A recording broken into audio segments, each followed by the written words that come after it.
Bismillahirrahmanirrahim. Assalamualaikum warahmatullahi wabarakatuh. Selamat berjumpa kembali di seri perkuliahan algoritma komputer. Alhamdulillah hari ini kita akan membahas tentang satu tema, yaitu algoritma dan pemrograman. Mudah-mudahan teman-teman tetap semangat, ya, kondisi apapun tetap mau belajar, dan saya yakin segala sesuatunya akan mendapatkan apa yang teman-teman inginkan.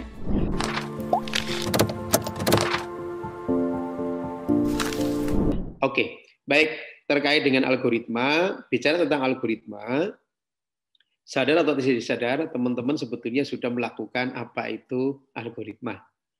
Mungkin dari mulai bangun tidur sampai tidur lagi, sebetulnya teman-teman sudah melakukan satu proses yang kita sebut sebagai algoritma. Tapi sebelum ke sana, kita akan membahas secara detail dulu ya tentang definisi algoritma, kemudian tentang apa hubungannya sih antara algoritma dengan pemrograman untuk materi hari ini. Oke, baik. Nah, algoritma itu sendiri sebetulnya dulu memang lahir atau berasal dari seseorang yang luar biasa, ya, penulis buku Arab, dan kita akui ini adalah Abu Ja'far Muhammad ibnu Musa al-Khwarizmi. Jadi mereka sepakat, bahkan seperti selevel siapa itu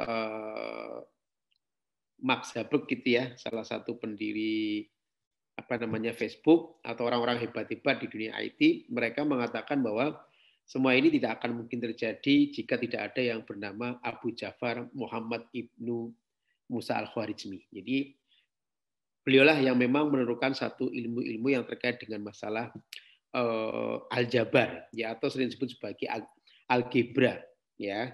Jadi beliau memang menulis sebuah buku yang luar biasa disebut sebagai Aljabar wal Muqabalah, ya. Jadi buku tentang pemugaran dan pengurangan, ya. Jadi istilahnya itu The Book of Restoration and Deduction, gitu ya. Jadi dari buku ini sebetulnya akar satu proses di mana orang akhirnya bisa mengetahui proses yang terjadi, terutama terkait dengan yang kita sebut sebagai algebra, ya, atau ilmu aljabar, ya. Baik.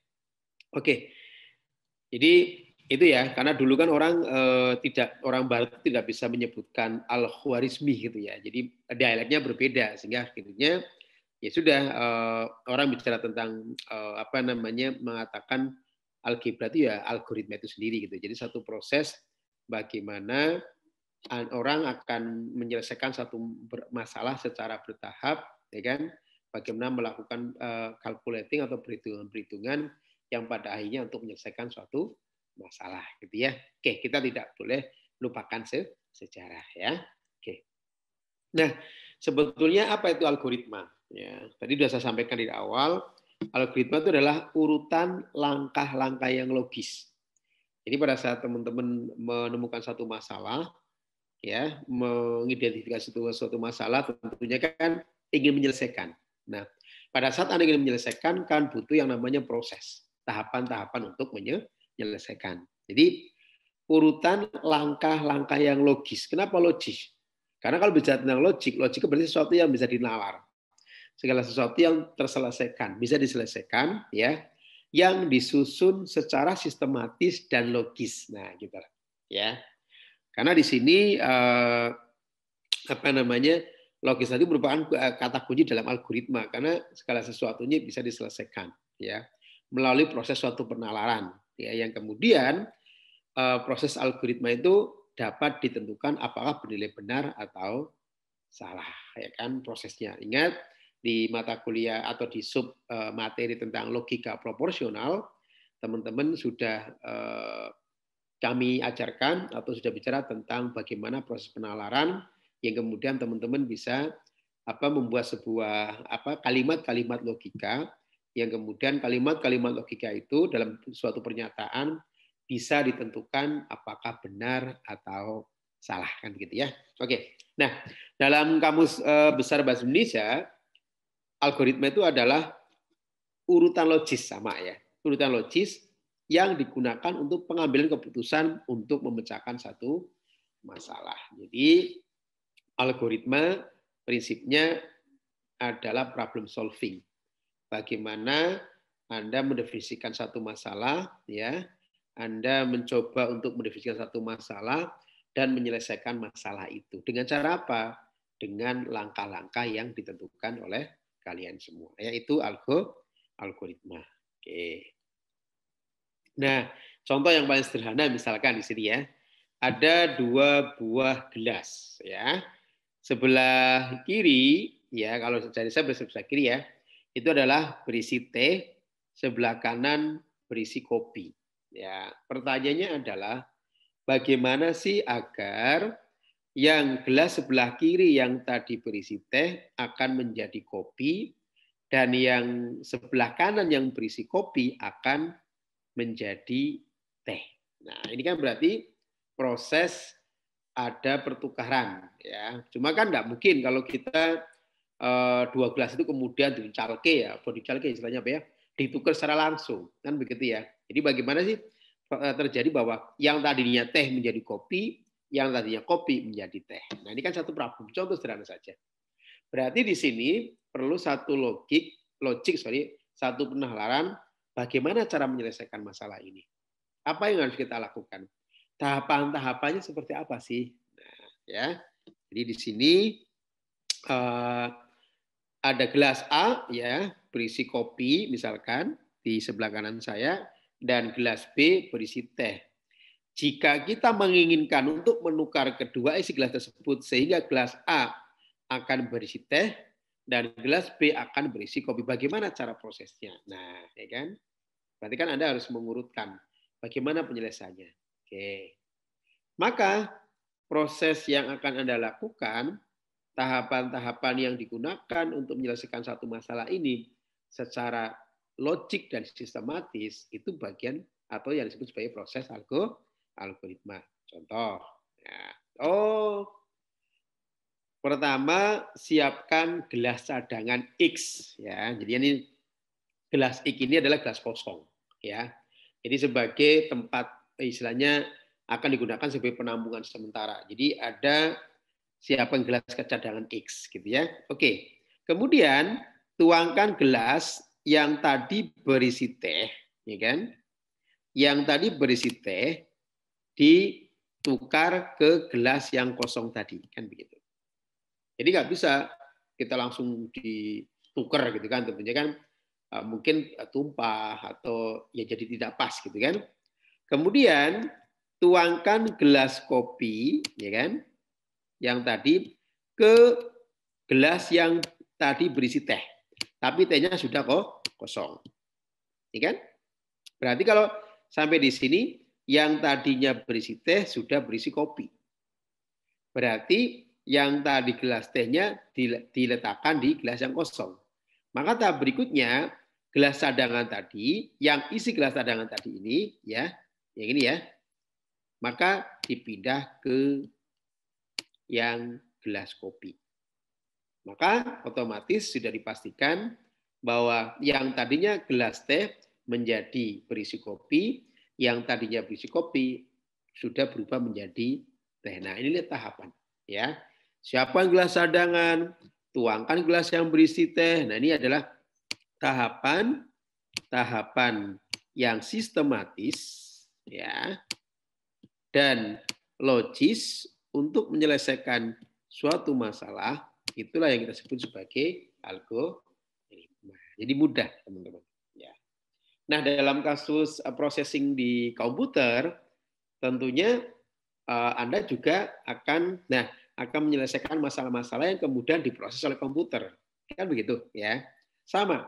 Sebetulnya pada saat Anda membuat sebuah kalimat-kalimat logika, karena sebetulnya instruksi yang dikenalkan oleh komputer dengan menggunakan bahasa pemrograman itu sebetulnya kan berisi pernyataan-pernyataan, berisi suatu kalimat-kalimat yang kemudian kalimat-kalimat itu akan diuji benar atau salah, kan gitu kan? Kalau salah maka komputer akan seperti apa, kalau benar maka seperti apa. Jadi dia akan mengeksekut sesuai dengan hasil pengujian true atau false, kan begitu ya. Contoh misalkan Anda mau menyelesaikan satu masalah terkait dengan sistem login misalnya yang paling sederhana. Oh, berarti saya mau bikin aplikasi untuk login masuk ke sebuah sistem misalkan. Berarti teman-teman kan berarti harus mengidentifikasi, oh caranya bagaimana. Oh, berarti kita ketahui berarti harus memasukkan username sama password. Kalau username-nya benar, password-nya salah, berarti kan nggak bisa masuk. Kalau password-nya benar, username-nya salah, dan juga nggak bisa masuk. Idealnya kan username-nya benar, password-nya benar, baru bisa masuk. Nah, itu kan gitu kan. Oh, berarti langkahnya apa? Oh, satu, berarti masukkan username. Dua, masukkan password. Tiga, kan dia. Jika username dan, nah, jadi penggunaan logic and ya. Jika username dan password benar, maka bisa masuk. Tetapi jika username salah, ya, kemudian password benar, nggak tidak masuk. Nah, gitu kan? Itu kan sepertinya sebuah pernyataan-pernyataan yang kita representasikan dalam bentuk kalimat-kalimat logika yang kita terjemahkan dalam sebuah bahasa pemrograman, yang kemudian bahasa pemrograman itu akan dimengerti oleh komputer, kemudian mengeksekusi apakah perintah-perintah itu true atau false, dan seterusnya kan gitu ya. Nah, itu tentang contoh sederhana bahwa sebuah instruksi komputer itu berisi perintah-perintah, di mana perintah-perintah itu sebetulnya berisi pernyataan-pernyataan yang kita sering sebut sebagai kalimat-kalimat logika, kan gitu ya. Jadi kita udah belajar tentang pelan ya. Nah, ini di sini contoh yang paling sederhana tentang tahapan-tahapan yang sistematis dan logik untuk menyelesaikan satu masalah. Masalah apa? Bagaimana menukar ada 2 gelas antara teh dan kopi. Nah, tahapan-tahapan inilah yang kita sebut sebagai algoritma. Berarti teman-teman sudah melaksanakan gitu ya. Oke. Baik. Nah, jadi apa itu proses algoritma kan gitu ya. Maka di sini jelas bahwa algoritma itu merupakan deskripsi urutan pelaksanaan suatu proses. Ya kan? Karena kan memang secara sistematis dan logik kan berarti kan deskripsi urutan ya. Di mana sebuah akhir suatu algoritma berarti menyelesaikan suatu masalah. Sehingga algoritma itu tersusun oleh sederetan langkah instruksi yang logis. Di mana tiap langkah instruksi akan mengerjakan suatu aksi. Misal, bila aksi dilaksanakan, maka sejumlah operasi yang bersesuaian dengan perintah-perintah yang kita inginkan akan dikerjakan oleh namanya central processing unit misalkan. Ya, jadi dia menerjemahkan apa yang diminta oleh si pembuat instruksi kan begitu. Jadi proses algoritma prinsipnya adalah sebuah urutan yang kemudian atau sederetan langkah yang kemudian setiap langkah instruksi akan mengerjakan suatu tindakan. Tadi ya, kita berarti membutuhkan gelas cadangan. Kemudian gelas A, isi gelas A dipindah ke gelas cadangan, berarti gelas A itu kan kosong tuh. Gelas B baru dipindah di gelas A. Gelas cadangan tadi dipindah ke gelas B, akhirnya terjadi perubahan. Itu urutan ya. Oke. Nah, ini contoh berbagai macam algoritma dalam kehidupan. Ini saya sampaikan. Misalkan teman-teman kan sebetulnya yaitu tadi saya sampaikan, Anda itu sebetulnya sudah melaksanakan apa yang namanya algoritma. Contoh misalkan teman-teman pengen menginstal aplikasi melalui Play Store, ya kan? Kan yang Anda lakukan apa? Pasti masuk ke aplikasi Play Store. Yang kedua apa? Cari aplikasi yang memang Anda inginkan, gitu kan?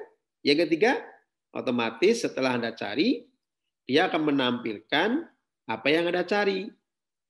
Kemudian Anda pilih aplikasi yang dikehendaki, klik tombol download, proses download berjalan. Nah, jika gagal, maka akan muncul pesan download kembali. Jika sukses, muncul tombol install, kan gitu ya? Yang ke-8, klik tombol install. Yang ke-9, tunggu hingga instalasi selesai. Nah, ini yang contoh yang paling sederhana yang disebut sebagai algoritma. Tahapan-tahapan yang sistematis ya dan logis untuk menyelesaikan suatu masalah.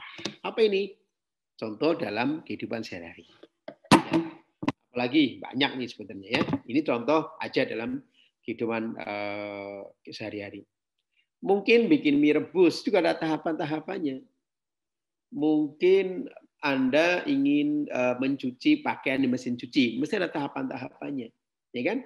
Nah, tahapan-tahapan tadi itulah yang disebut sebagai algoritma, ya. Oke, contoh lagi nih, mengambil uang tunai di ATM, ya kan? Berarti apa? Memasukkan kartu di mesin ATM, masukin, ya kan? Pilih bahasa, masukin password, ya. Kemudian sebetulnya di tahapan ketiga itu bisa kita kembangkan, ya. Misalkan, nah, jika ya PIN passwordnya salah, maka kembali lagi, misalkan ini bisa, ya. Tapi intinya secara umum masukin password. Kemudian pilih menu tarik tunai, pilih jenis rekening, masukkan jumlah uang yang ingin diambil. Nah, jika saldo mencukupi, mesin ATM akan mengeluarkan uang. Jika tidak, kembali ke 6, ya, karena Anda akan mengambil uang sesuai dengan yang ada di saldo. Ambil uangnya, apakah ada transaksi lainnya? Jika ya, kembali ke nomor 3. Jika tidak, mesin akan mengeluarkan kartu ATM dan ambil kartu ATM. Nah, gitu lah. Ini kan tahapan sistematis ya untuk menyelesaikan suatu masalah apa? Yaitu bagaimana mengambil uang tunai di ATM. Dan banyak sekali contoh-contoh algoritma dalam kehidupan sehari-hari. Contoh lain, nah misalkan ini ya, algoritma untuk menentukan apakah suatu bilangan merupakan bilangan ganjil atau genap. Nah, ini kan satu kasus. Selama ini mungkin teman-teman kalau misalkan ya ada satu bilangan nih, ya, misalkan ada satu bilangan.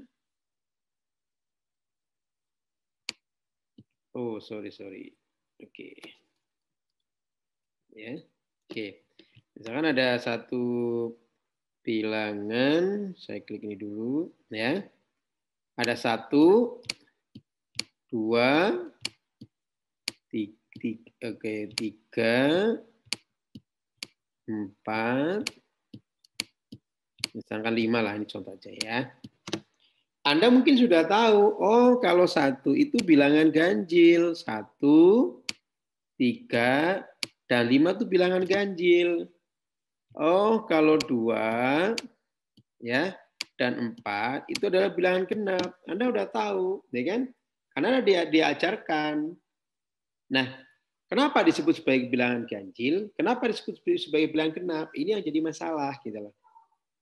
Ya, jadi problemnya adalah bagaimana sih menentukan bahwa suatu bilangan itu bernilai ganjil atau bilangan genap, kan gitu. Ya, jadi komputer harus bisa mendeteksi, harus bisa menghitung. Ini contoh ya. Kalau Anda tahu 2 itu genap, ya karena memang genap, diajarin genap. Kenapa genap? Nah, berpikir kan, kenapa 2 itu bilangan genap? Kenapa 1 itu bilangan ganjil? Nah, ini ada satu tahapan-tahapan yang memang bisa menjelaskan apakah genap atau ganjil. Contoh, tahapan pertama, masukkan bilangan ditentukan. Ya kan? Masukkan bilangan ditentukan. Misalkan saya tentukan 3 bilangannya. Kemudian di sini bagi bilangan dengan 2, berarti tahapannya 3 ya dibagi 2 misalkan.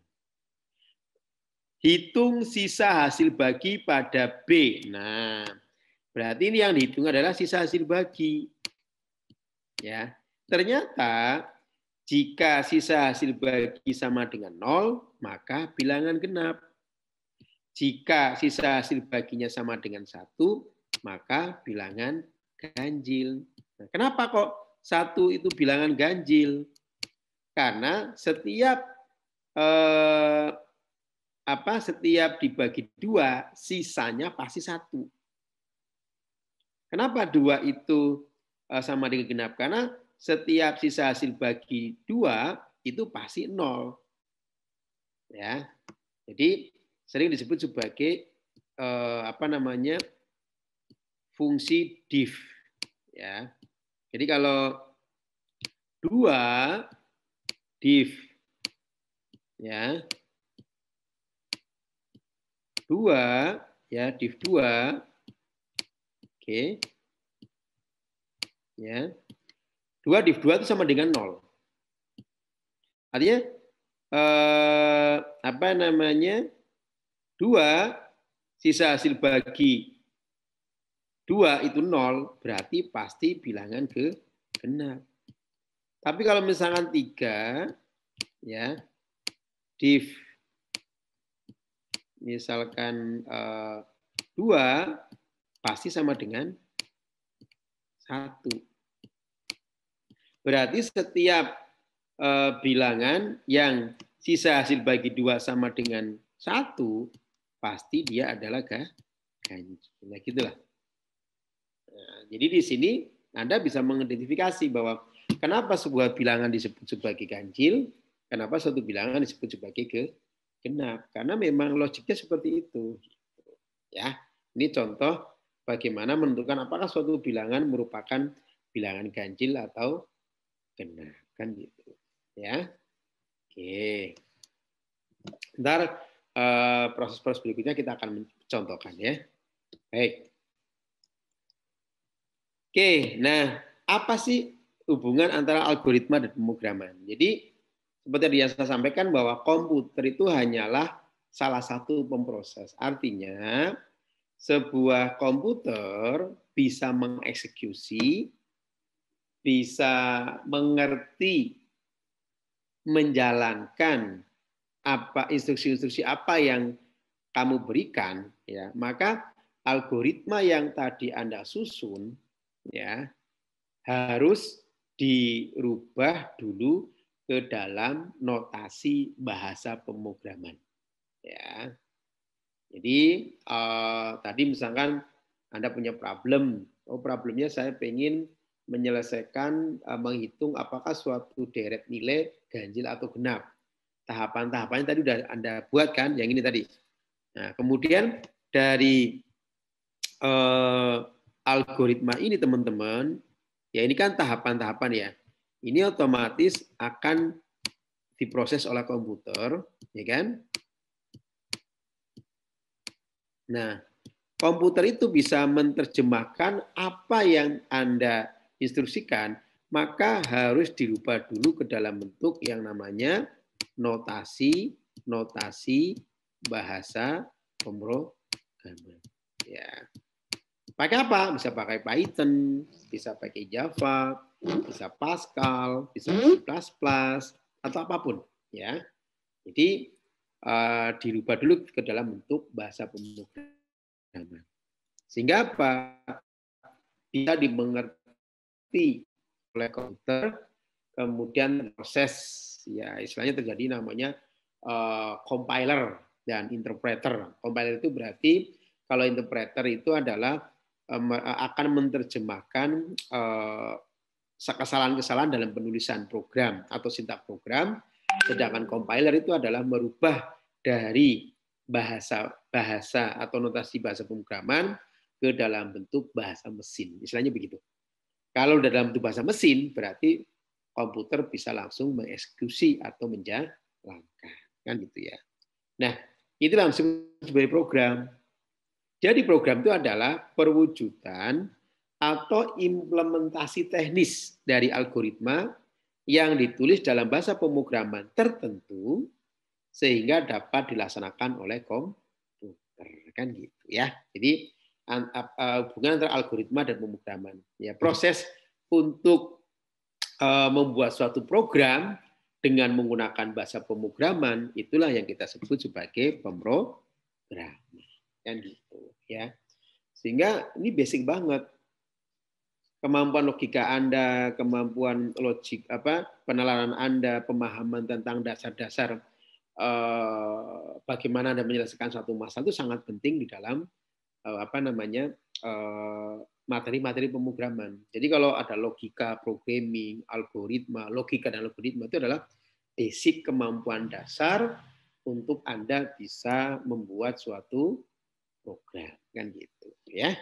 Oke. Nah, ini sebuah alur yang paling sederhana ya. Jadi Anda menemukan satu masalah atau ingin menyelesaikan satu masalah. Oke, tadi kasusnya misalkan kasusnya adalah mana sih yang ganjil ya. Misalkan ya. Mana sih yang genap?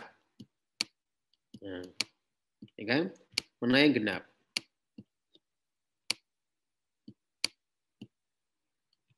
Oke. Jadi di sini misalkan, maka kalau tinggi artinya dia, berarti masalahnya apa? Oh, masalahnya adalah bagaimana Anda menentukan suatu bilangan bernilai genap atau ganjil. Bagaimana cara menyelesaikan? Maka Anda menuliskan dulu dalam bentuk tahapan-tahapan untuk menyelesaikan masalah itu. Di mana tahapan-tahapan yang sistematis dan logis itulah yang kita sebut sebagai algoritma. Gitu. Ya. Kemudian algoritma ini kan baru sebuah tahapan, ya, yang ntar bisa disajikan dalam 3 bentuk atau minimal ada 2 bentuk. Ntar kita bahas. Jadi berupa tulisan, berupa bagan. Jadi ntar kalau pada saat Anda menuliskan suatu bentuk algoritma itu minimal 2 yang sering dipakai, yaitu dalam bentuk pseudocode penyajiannya dan dalam bentuk flowchart. Ya, tapi oke. Di sini kita akan membahas tentang ilustrasinya ya. Jadi ada satu masalah, kemudian Anda ingin selesaikan dengan menggunakan tahapan-tahapan tadi, itulah yang disebut sebagai algoritma. Nah, algoritma ini harus bisa dirubah atau diterjemahkan ke dalam bentuk bahasa pemrograman. Ya. Mau pakai Python, ya kalau kita pakai Python ya boleh, ya kan? Misalkan, atau mungkin kita pakai C++ boleh, ya. Atau mungkin mau pakai Pascal boleh. Ya, intinya berarti algoritma ini harus dirubah, dikonversi ke dalam bentuk bahasa, ya.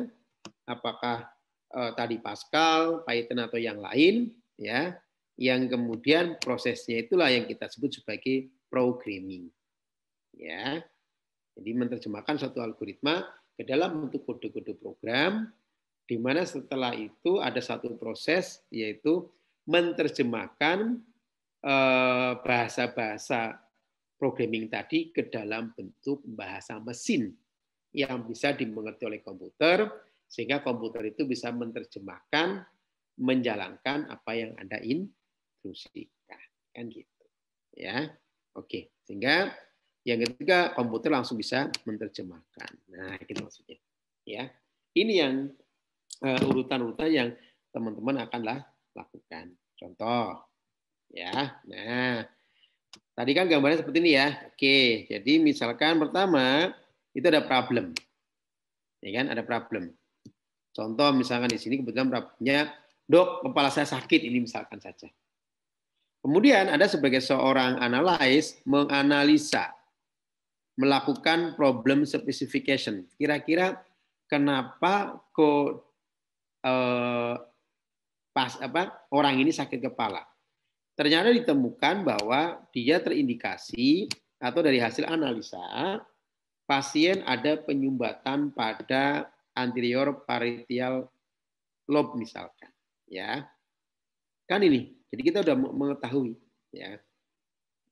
Kemudian disinilah fungsi desain, yaitu membuat suatu algoritma. Oh, berarti tahapan-tahapan penyelesaian pasien yang terkena adanya penyumbatan, yang pertama steril gergaji, kemudian dibius, Yang ketiga, potong batok kepala, ambil spoon, dan seterusnya lah.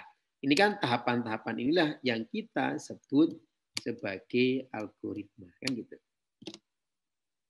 Ya. Nah, kemudian karena memang kita belajar tentang algoritma pemrograman, bahwa algoritma ini kan tentunya secara teknis akan diimplementasikan dalam bentuk program yang akan dijalankan oleh komputer. Maka algoritma ini harus diterjemahkan ke dalam bentuk bahasa. Nah inilah. Ini contoh bahasa pemrograman. Ini yang kita sebut sebagai program. Gitu. Kemudian namanya bahasa pemrograman itu kan baru instruksi-instruksi yang kita buat menggunakan bahasa pemrograman dari algoritma yang kita buat. Agar komputer bisa menerjemahkan, mengerti, menerima apa yang kita maksud, maka dikompil, dirubah dulu ke bentuk bahasa mesin, gitu. Ya kan? Sehingga dengan bahasa mesin ini, maka komputer akan bisa menerjemahkan apa yang ada. Jadi ini akan dirubah ke dalam bentuk bahasa mesin. Biasanya dalam bentuk executable atau solution. Nah, gitu lah, ya. Jadi prinsip dari suatu program itu kan sebetulnya algoritma, ya. Ya, jadi suatu program yang kita buat itu kan sebetulnya algoritma. Ya kan? Algoritma, cara bagaimana Anda menyelesaikan masalah kayak tadi, kemudian bahasa pemrograman.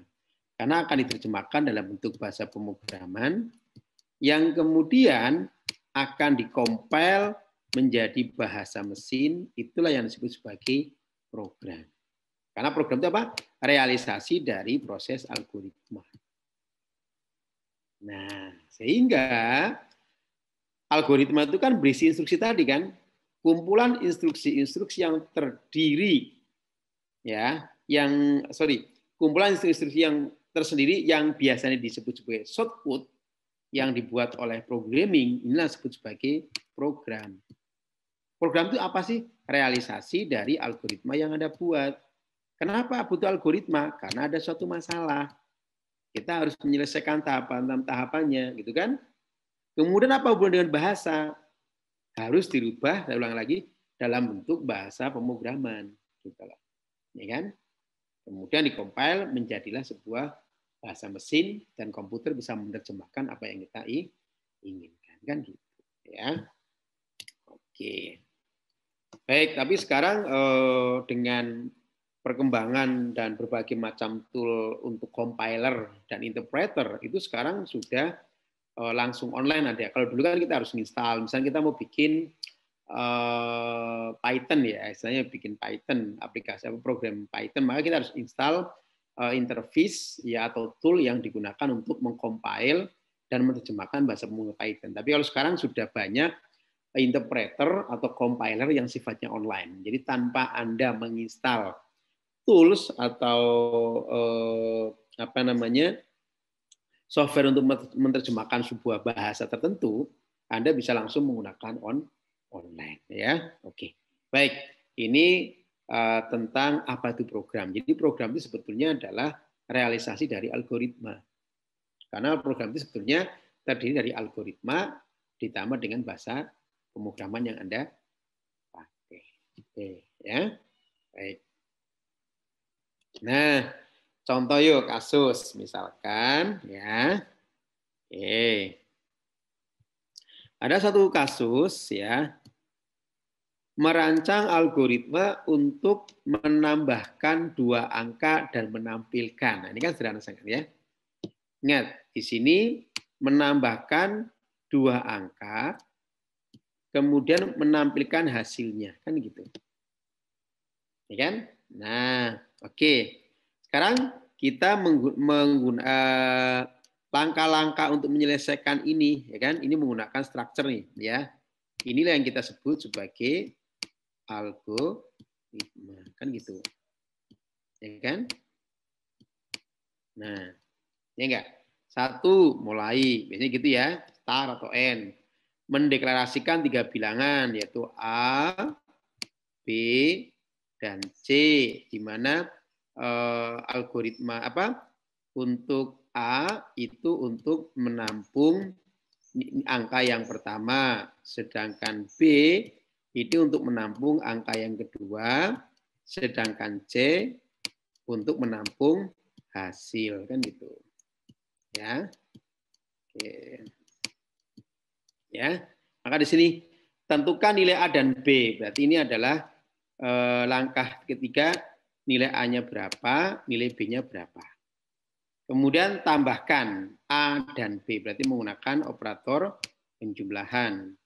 Simpan keluaran ke C. Nah, tadi kan C sebagai menyimpan hasil. Cetak C, kemudian yang ketujuh berhenti. Nah, ini namanya algoritma. Ya. Nah, ini kemudian kita rubah ke dalam bentuk bahasa pemrograman. Misalkan ini bahasa Python, ya. Berarti Anda harus paham tentang bagaimana cara menulis suatu perintah-perintah dalam bahasa pemrograman Python. Bagaimana sintaknya, bagaimana aturan-aturan yang harus Anda pahami dalam membuat suatu program dengan menggunakan bahasa pemrograman, kan gitu ya. Oke, ini contoh. Berarti kalau kita lihat di sini, ya, mulai itu start ya, mendeklarasikan 3 bilangan ABCD. Ini namanya adalah menentukan ini variabel nilai atau suatu variabel yang akan kita. Nah di sini A itu kan, nah ini menentukan nilai A. Nilai A-nya berapa? 10. Kemudian ini nilai B-nya berapa? Nah ini kan, ini berarti langkah yang ketiga. Ini kan sebenarnya langkah yang ketiga. Ya. Tapi ini ditulis menggunakan bahasa Python. Kemudian yang keempat apa? Tambahkan nilai A dan B. Nah, ini tambahkan. Ya.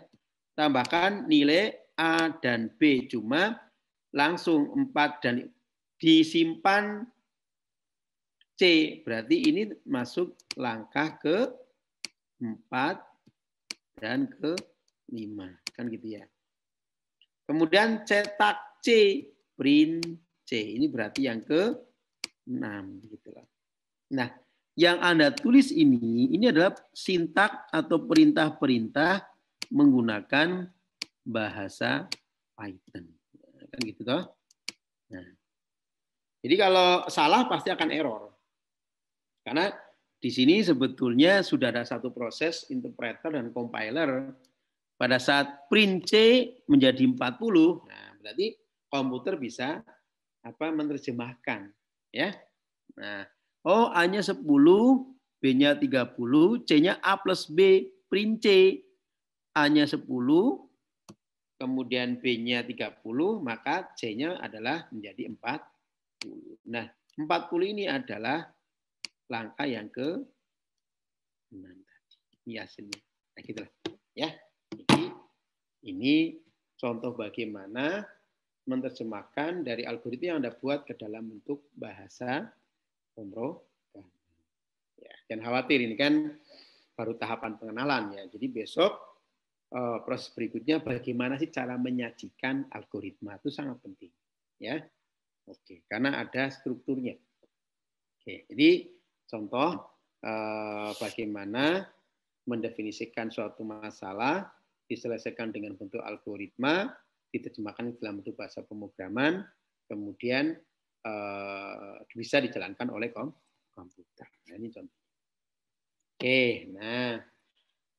Oke, syarat algoritma yang baik seperti apa sih? Ya, jadi pada saat Anda ingin menyelesaikan satu masalah itu juga harus bisa kalau bisa lebih simpel, kalau bisa mudah dimengerti, ya kan? Kalau bisa reliability, kalau bisa prosesnya cepat, ya. Kalau bisa algoritma itu memang bisa dikembangkan, mudah dimengerti, gitu kan? kemudian mudah diimplementasikan ke dalam berbagai macam platform komputer, kemudian presis atau tepat, betul, jadi setiap langkah itu pasti, kan gitu kan.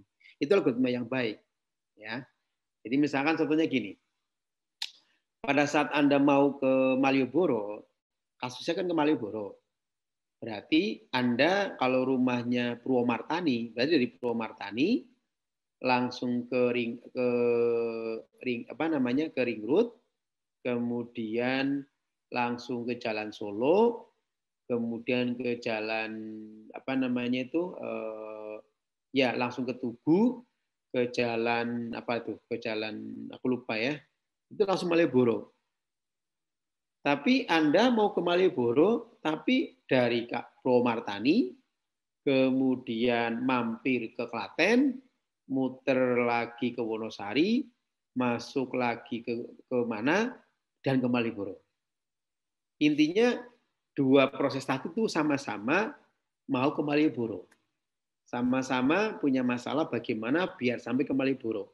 Cuma antara yang pertama dengan yang kedua tentunya lebih efisien yang pertama. Ya kan? Sedangkan yang kedua tuh mampir-mampir dulu, maka prosesnya juga akan lama. Itu kan sama. Tahapan-tahapannya, cara bagaimana ke Malioboro-nya sama, tapi cara dan bagaimananya itu bisa berbeda-beda. Nah, ini. Nah, Anda harus punya kemampuan bagaimana suatu algoritma itu yang baik. Ya tadi, reliability, kemudian efisien, sifatnya general, artinya algoritma yang Anda buat itu bisa digunakan oleh siapapun, gitu kan, bisa dikembangkan, mudah dimengerti, kemudian portability-nya sangat tinggi, dan setiap langkah-langkah yang Anda susun itu jelas dan pasti. Itu algoritma yang baik. Ya, secara umum seperti itu. Ya. Nah, bicara tentang proses algoritma, ya, bicara tentang bagaimana Anda akan menyelesaikan satu masalah, itu ternyata ada 4 proses. Jadi ada suatu masalah yang cara penyelesaiannya itu berurutan. Dari 1 ke 2, 2 ke 3, 3 ke 4, pokoknya secara berurutan. Ya. Itulah yang kita sebut sebagai sequence proses. Ya. Bagaimana Anda menyelesaikan satu masalah yang dikerjakan secara sekuensial, secara berurutan. Nah, gitu. Ya. Yang kedua, Anda akan menemukan satu masalah dalam satu algoritma yang ternyata cara penyelesaiannya itu harus melakukan suatu seleksi. Harus memenuhi kriteria tertentu sehingga dieksekusi, dilaksanakan. Jika tidak, selesai. Tidak dikerjakan misalkan. Itulah yang disebut sebagai selection process. Kemudian Anda juga akan menemukan satu masalah yang ternyata sebuah instruksi atau langkah-langkah yang Anda lakukan itu harus berulang, gitu loh. Ini kan? Karena dia harus berulang sampai memenuhi kondisi tertentu, baru berhenti misalkan. Itulah yang disebut sebagai iteration process. Atau dalam kompleks masalah, Anda ternyata melibatkan sequence proses, selection, iteration, itulah yang disebut sebagai concurrent process. Jadi memang kombinasi dari sequence, selection, dan iteration. Nah, dalam prakteknya tentunya semuanya akan Anda pakai. Tetapi minimal di sini Anda sudah paham, oh jika Anda menemukan suatu masalah yang ternyata berurutan, itu adalah sequence. Tetapi jika saya menyelesaikan suatu masalah, kemudian harus melakukan suatu seleksi, dan tidak semua instruksi dikerjakan, karena yang dikerjakan hanya yang memenuhi kriteria, itu berarti selection. Tetapi kalau misalkan ternyata saya harus membuat suatu tahapan-tahapan yang memang harus diulang sampai memenuhi kriteria tertentu, maka itu iteration proses atau mungkin campuran. Contoh misalkan, ya, yang mudah saja, contoh yang paling sederhana ya, misalkan untuk masuk akun email, ya, masuk akun email, ya kan? Maka jelas, ya kan? Tahapan pertama berarti Anda masuk ke URL-nya misalkan, ya kan? Misalkan Google lah, contoh Google. Kemudian di situ akan masukin apa? Username dan password. Kan gitu. Berarti ini tahap pertama, ini tahap kedua. Yaitu memasukin username dan password. Nah, di sini ada tahap ketiga. Nah, jika pas username benar dan password benar, maka langkah berikutnya bisa masuk. Nah, tapi kalau berarti ini 4 ya, masuk ke langkah 4 jika username dan passwordnya benar. Tapi ternyata username dan password salah, berarti apa? Dia akan mengulang gitu lah, harus mengikuti lagi gitu lah. Salah lagi, mengulang terus gitu lah. Salah lagi, mengulang terus, nah gitu kan? Berarti kan ini ada tahapan sekuen proses, ada juga ternyata kalau salah dia mengulang, ya kan? Nah, kemudian salah terus, akhirnya diblok misalkan. Maka langsung dari langkah kedua ke langkah kelima, alias selesai. Diblok ya, karena tidak menyelesaikan masalah. Atau istilahnya username atau passwordnya salah kan gitu. Itu yang jadi ini adalah konsep dasar atau struktur algoritma yang mendasar. Dan ini pasti akan Anda lakukan semuanya. Ya. Oke, nah ini gambarnya seperti ini ya. Jadi sekuen proses itu tadi sifatnya berurutan dari satu ke dua, dua ke tiga, dan ke empat. Setiap instruksi tidak ada yang diulang. Maksimal hanya satu dilakukan. Nah itu sequence. Yang kedua, selection. Jadi ada namanya proses pengujian. Apakah X atau Y yang akan dilaksanakan? Tergantung pada pengujian. Jika ternyata benar, yang dilaksanakan adalah X. Jika salah, berarti Y, misalkan. Gitu. Jadi ada selection. Sedangkan loop atau iteration itu dia akan mengulang instruksi, ya kan, sesuai dengan yang dibutuhkan atau sesuai dengan kondisi yang dibutuhkan. Gitu. Atau yang terakhir gabungan ketiganya. Nah, gitulah ya. Nah, ini sangat penting sekali ya bagaimana Anda bisa membedakan atau mengetahui minimal struktur dasar algoritma, sequence, selection, loops atau kombinasi tadi. Nah, untuk pembahasan lebih detailnya kita akan laksanakan di pertemuan berikutnya. Oke. Nah, ini contoh yang sederhana ya. Oke. Jadi ini ada satu program yang sifatnya berurutan. Ya. Dari ini berarti X ini ke sini ya. Berarti X sama dengan 24, X sama dengan 35, kemudian ada nilai Y ya kan? 9, maka print X plus Y. Ini pasti hasilnya akan berapa kira-kira? Ayo. X24, X35. Di sini printnya X plus Y. Ini kan berurutan gitu kan. Maka hasilnya di sini yang betul apakah hasil keluarannya itu adalah 33 atau keluarannya adalah benar ya 3 karena apakah 9 ditambah 24 ya kan atau 9 ditambah 35 atau 44. Nah, yang betul yang mana? Nah, gitu. Ya. Maka karena X sama dengan 24, berikutnya lagi X sama dengan 35. Kan berarti X yang tadinya 25 24 dirubah 35, maka Y-nya maka hasilnya pasti 9 ditambah 35 berapa? Yaitu 44. Ini berurutan. Setiap instruksi akan dikerjakan satu persatu, tidak ada instruksi yang diulang. Hanya satu kali dikerjakan. Ya, jadi di sini. Jadi dijalankan baris demi baris sampai eksekusi selesai. Itulah yang disebut sebagai sekuen proses. Kan gitu. Nah, contoh yang selection proses nih.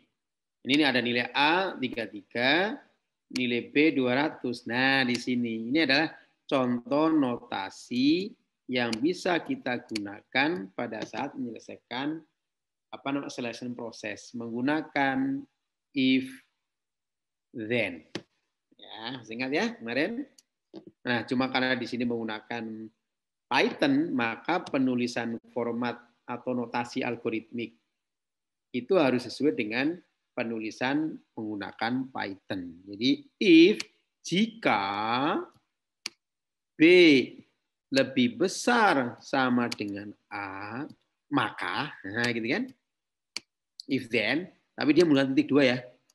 Print B is greater than I, ya kan? Bahwa B lebih besar daripada A. Jadi ya, nilainya berapa nih? B-nya 200, A-nya 30. Apakah B lebih besar daripada apakah 200 lebih besar daripada A? Jawabannya adalah true. Ya kan? Kalau true berarti dia langsung mengerjakan ini. Oh, betul. B is greater than I. Tapi kalau jawabannya misalnya saya ganti A-nya itu menjadi 200, ya, B-nya menjadi 33 misalkan. Ya kan? Menjadi 33 misalkan. Kan tadi kalau ini kan diuji ya, benar ya? Ya. Ternyata berarti apa jawabannya? Jawabannya apakah 33 lebih besar daripada 200? Jawabannya salah. Kalau jawabannya benar dari 14 ke 15 kan? Tapi kalau jawabannya salah, maka ini tidak dikerjakan. Maka dari 14 lompat keluar atau quit ya.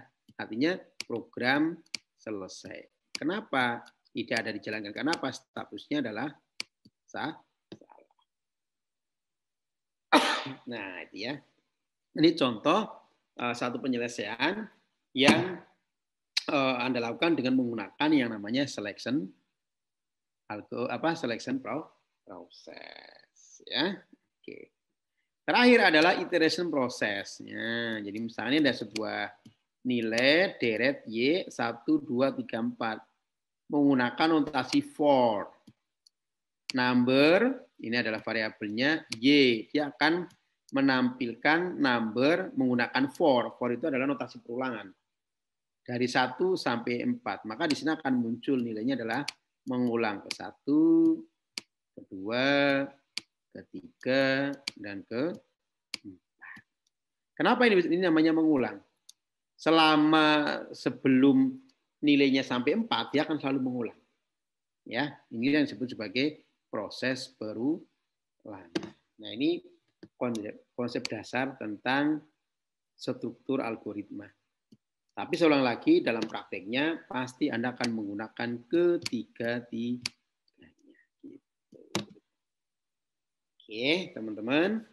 Baik. Nah, untuk bisa mempertajam kemampuan Anda bagaimana menyelesaikan satu masalah dengan menuliskan langkah-langkah yang sistematis dan logik ya. Jadi ini kita belum bicara tentang bagaimana algoritma dirubah dalam bentuk bahasa pemrograman ya, belum ya.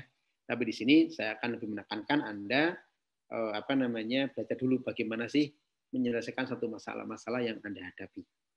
Oke, maka silakan di sini ada 10 pertanyaan yang harus Anda jawab. Kemudian akan saya sediakan di LMS dan Anda jawab dengan menggunakan PDF ya secara rapi dan dikumpulkan di Learning Management System IWAS kita. Oke, saya kira untuk penjelasan materi hari ini cukup. Mudah-mudahan bermanfaat dan segala sesuatunya semuanya pasti akan indah pada waktunya kalau Anda tetap semangat, konsisten untuk mencapai mimpi dan tujuan hidup Anda. Terima kasih. Wassalamualaikum warahmatullahi wabarakatuh.